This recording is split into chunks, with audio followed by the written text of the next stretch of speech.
Previous video में हमने शब्द के विभिन्न रूपों को कवर किया था। आज हम कवर करेंगे वाच्य। तो देखो वाच्य होता क्या है। वाच्य को अगर हम इजीली समझें तो देखो हम कभी भी क्रिया का प्रयोग करते हैं तो उसमें तीन चीज़ें मेन होती है, या तो कोई व्यक्ति होगा, या कोई कर्म होगा, या कोई भावना होगी। तो वाच्य मतलब क्रिया का प्रयोग करना।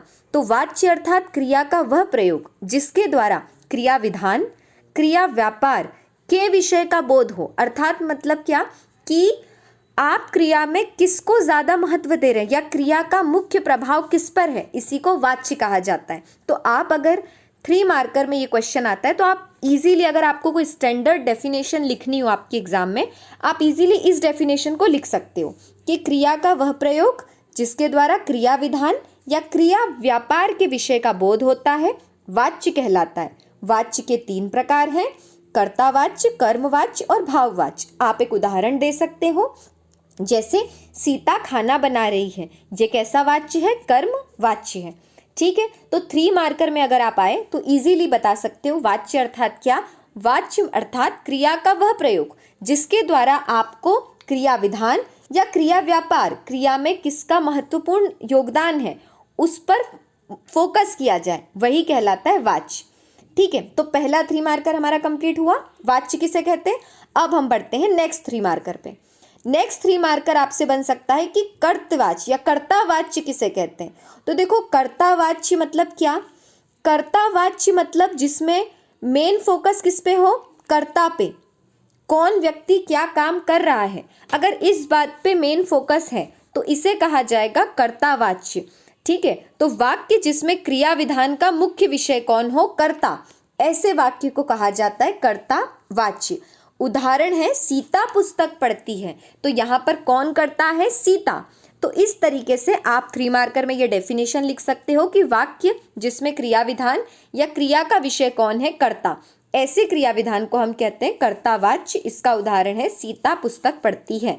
ठीक है, अब नेक्स्ट 3 मार्कर बन जाता है कर्मवाच्य। हम बात करते हैं यदि कर्मवाच्य की, तो देखो जिस तरीके से कर्तावाच्य में कौन फोकस में रहता है, कर्ता, जो व्यक्ति काम को कर रहा है, तो यहाँ पर फोकस में कौन होगा, कर्म। वाक्य जिसमें क्रिया विधान का विषय कौन हो, कर्म। वापस से सुने, वाक्य जिसमें क्रिया विधान का विषय कौन हो, कर्म, उसे हम क्या कहते हैं, कर्मवाच्य कहते हैं। जैसे कि मोहन ने पुस्तक पढ़ी, मोहन ने क्या पढ़ा, पुस्तक, तो पुस्तक पढ़ना क्या है, कर्म। ठीक है, 3 मार्कर में आता है। आप इजीली, ये स्टैंडर्ड डेफिनेशन है, आप एज इट इज याद करके या अपनी नोटबुक में नोट करके इसको बाद में याद कर सकते हैं। नेक्स्ट आपका 3 मार्कर बनता है भाववाच्य। तो देखो यदि किसी क्रिया में महत्वपूर्ण न विषय हो न कर्म, कोई भावना महत्वपूर्ण हो, उसको हम कहते हैं भाववाच्य। जैसे ओ कितना सुंदर दृश्य है, तो इसमें हम ना किसी कर्ता की बात कर रहे हैं ना हम किसी कर्म की बात करें, यहाँ पर आप आपकी भावना को किसी अन्य व्यक्ति के सामने प्रकट कर रहे हो, तो ऐसा जो वाच्य कहलाता है ये कहलाता है भाववाच्य। तो अगर हमें बताना हो भाववाच्य क्या हो, तो भाववाच्य के आप 3 मार्कर इजी लिख सकते हैं कि वाक्य जिसमें क्रिया विधान का विषय कर्ता व कर्म से परे, कर्ता या कर्म न होकर कौन हो, भाव हो, ऐसे वाच्य को कहा जाता है भाववाच्य।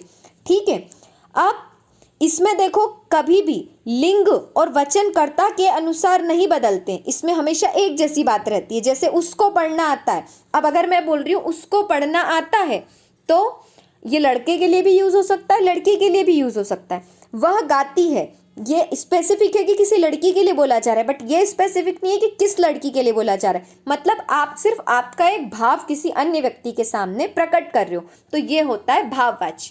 वाच्य से 4 ही क्वेश्चन बन सकते हैं हमारी एग्जाम में, कि पहला वाच्य किसे कहते हैं, दूसरा कर्तावाच्य किसे कहते हैं, तीसरा कर्मवाच्य किसे कहते हैं, और चौथा भाववाच्य किसे कहते हैं। तो आज हमने कवर किया है वाच्य। नेक्स्ट वीडियो में हम कवर करेंगे वर्ण, वर्णमाला, व्याकरण, इनसे रिलेटेड जो भी आपके 3 मार्कर बनते हैं उन्हें। आज के लिए इतना ही। Thank you very much.